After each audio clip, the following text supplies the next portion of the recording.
notes, everybody, just to keep me on track, because I could talk a lot about volunteering and we may be here quite a while if I don't stick to the notes. So please do throw any questions you've got at me at the end. So I actually started here at SIM back in 2018 as volunteer coordinator, which means I've been at the museum for 7 years now. The time has absolutely flown by and I've had such a great journey, and I've got so many great memories from my time here at the museum and of course working within the volunteer programme. So I thought this afternoon I'd tell you a little bit about myself and my background and then take you through some of my highlights from the last 7 years. So I actually started out as a volunteer myself many years ago at the Manchester Museum, where I gained lots of experience in a variety of different roles. And this really helped me to make some decisions around my career at an early stage. I studied archaeology at undergrad and postgrad levels, where I specialised in burials and bones. And I couldn't decide if I wanted a career in the field or in museums. But after volunteering in some great roles and in some very wet trenches in the field, I decided to stay indoors and make museums my home. I did lots of other community-based volunteering, and I secured my first paid role at Museum Sheffield, kicking off my career in the learning and community outreach team. And since then, I've worked in a few different museums and also in some different community events management-based roles until I landed here at SIM. Now, when I joined the programme, the volunteer management team, it was originally as coordinator, and back in 2018, there was a real ambition to bring structure to the team, with a vision to grow the volunteer programme in terms of volunteer numbers, variety of roles and time spent on site. The museum had just invested in the volunteer management team, moving away from fixed-term funded positions to bring in the volunteer management roles under the core operations department, demonstrating a long-term dedication to the development of the volunteer programme. And this has had some really positive impacts as it's brought consistency to the management team and also, really importantly, for the museum volunteers. It also meant that I could really start to work with the senior leadership team to ensure volunteering and its positive impact was being talked about on every museum platform and within every department to really showcase the incredible ways volunteers support our museum and also, importantly, how they can help us to achieve key strategic ambitions. Between 2018 and 2019, we saw the programme really start to flourish, with new core roles being planned and developed to support museum operations and visitor engagement priorities. However, I knew we could do much more, lots more potential.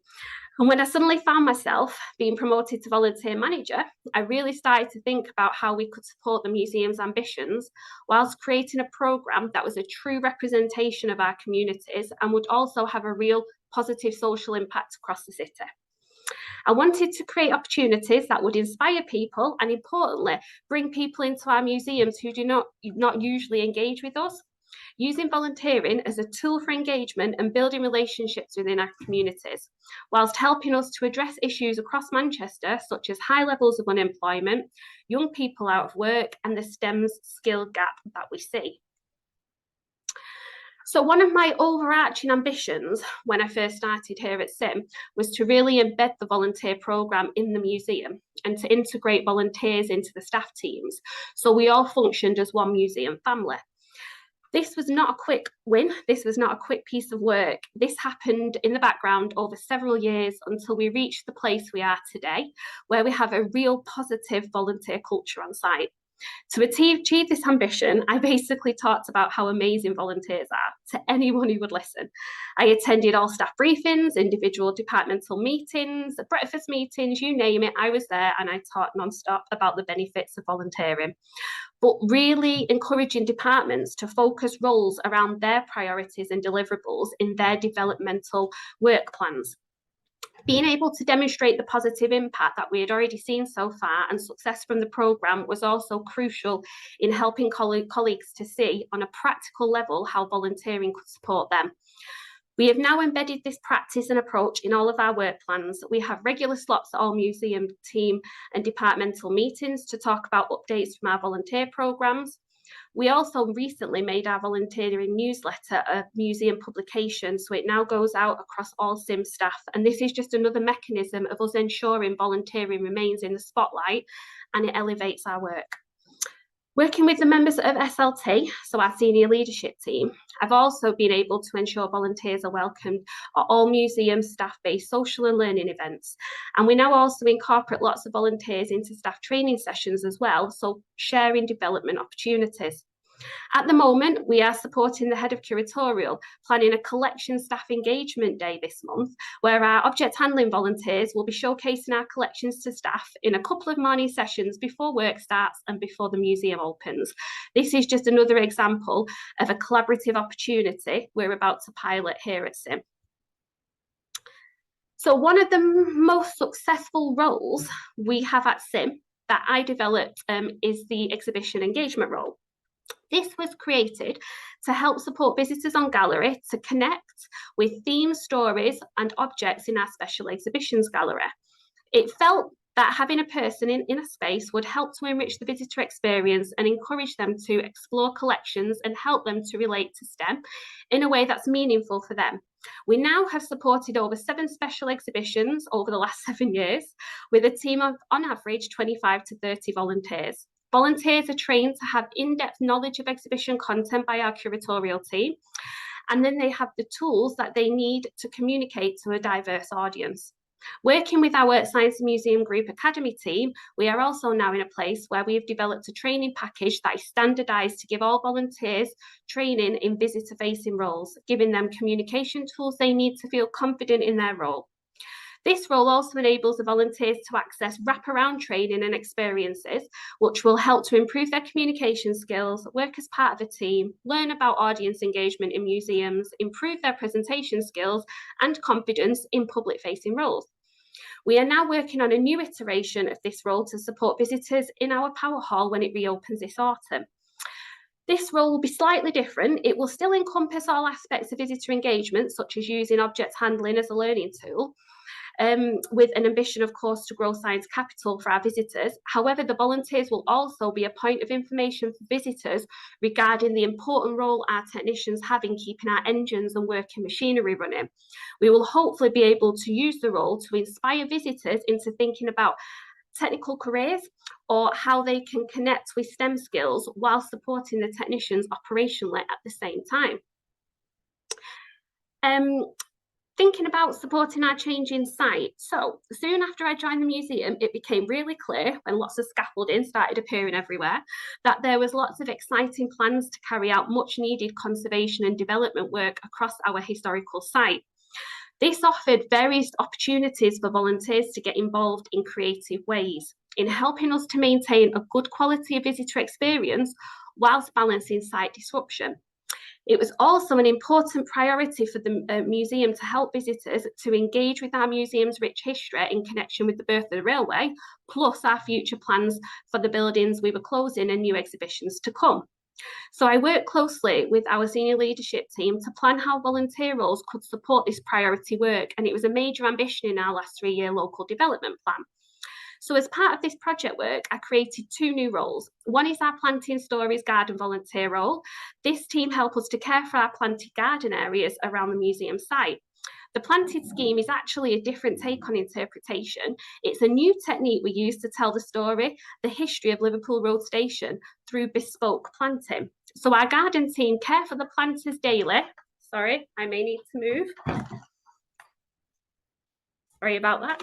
So our garden team care for our planters daily, and they also explain to visitors how all of our different plants actually represent goods that would have come into the museum site back when it was a working railway depot in the 1800s.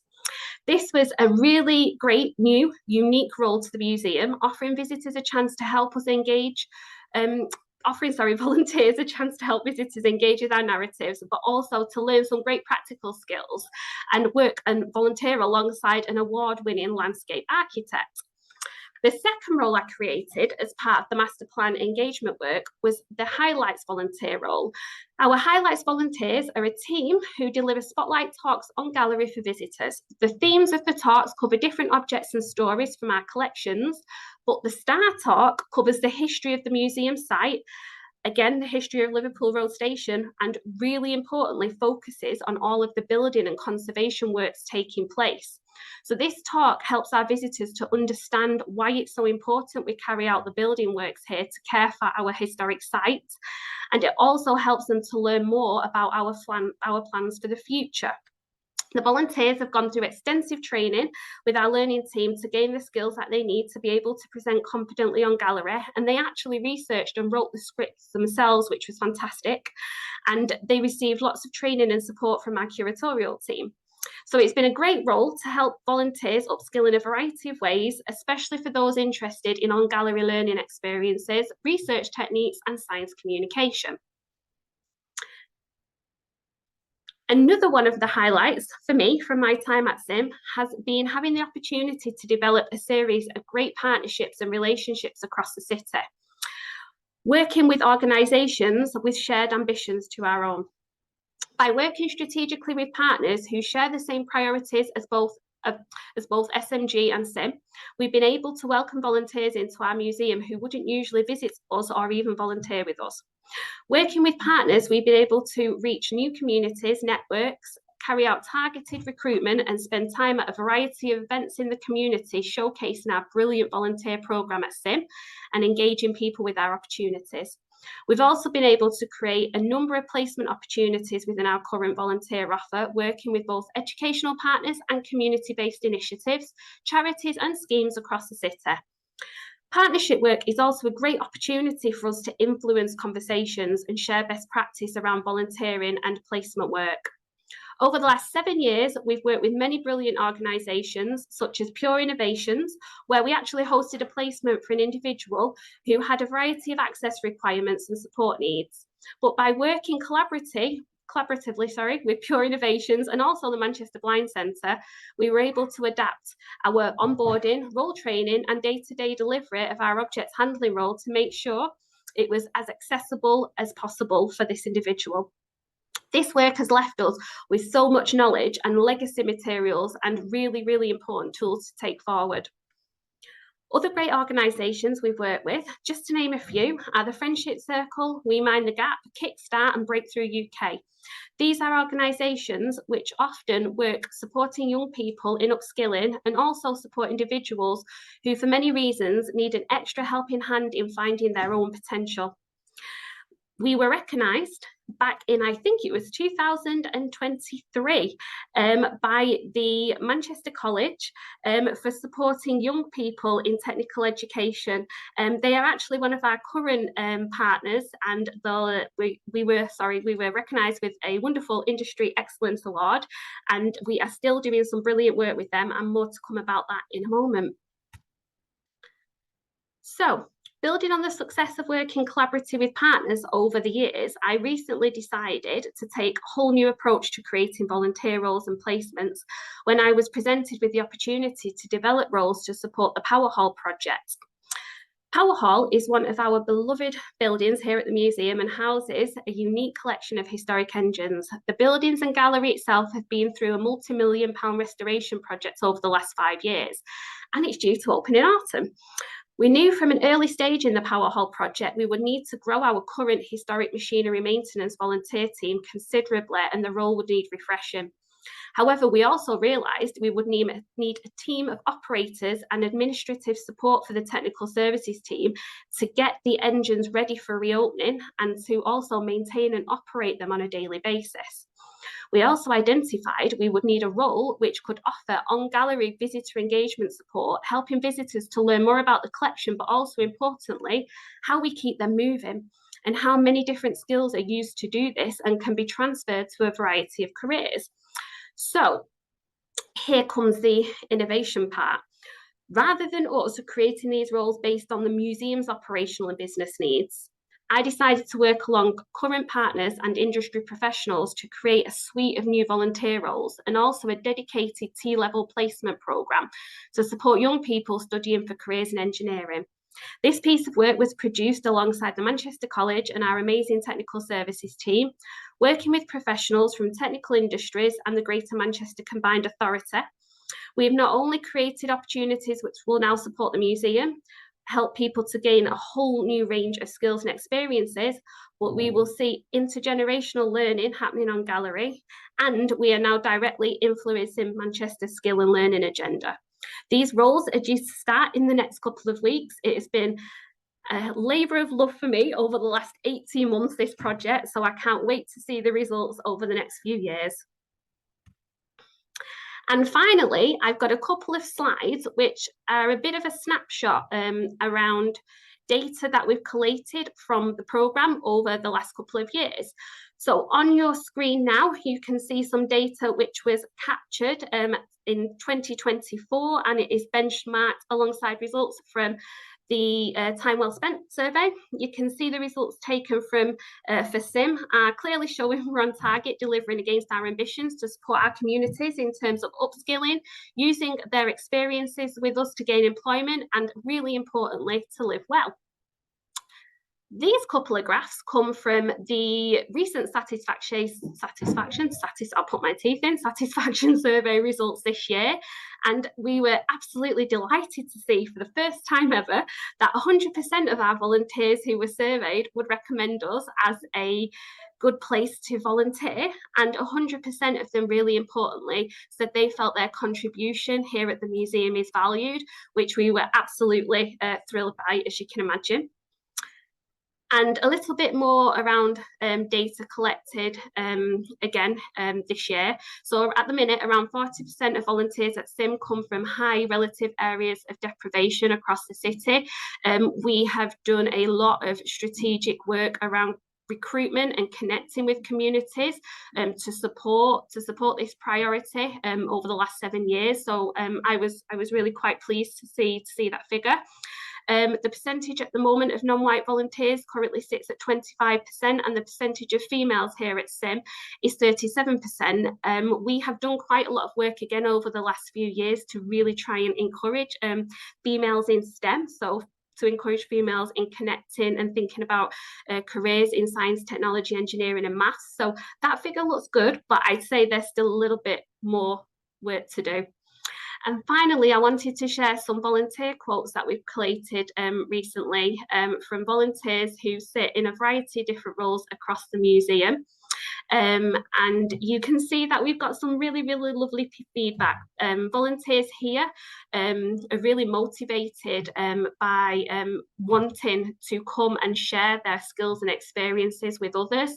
Lots of them want to make new connections and new friends and meet new people and learn more about different cultures and different people. And it looks like we are hitting some of their personal priority areas. So yeah, we were super pleased to read some of this feedback. And that's it from me. So thank you so much for having me. I hope all of those slides worked. I'm not sure what's happened to my screen now, but I actually can't see anybody, so I hope you're all still there. Thank you very much.